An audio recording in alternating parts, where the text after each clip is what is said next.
bitter crops. And then the cucumber.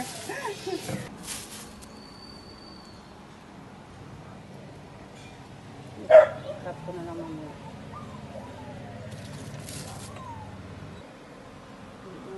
Tapos nakasawa na ako. Nay! Sama ako! Mamaya. Hindi pa. Saan ka galing, Nay? Sa bahay.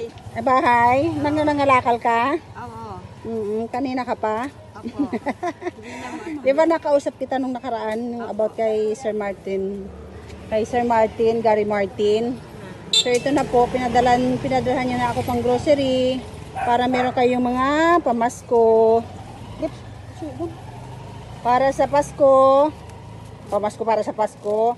Para meron kayong ano sa Pasko. Yan. Saka yung may grocery pa tayo. Saglit lang, Nay, ha. Ayan na, Nay, lahat.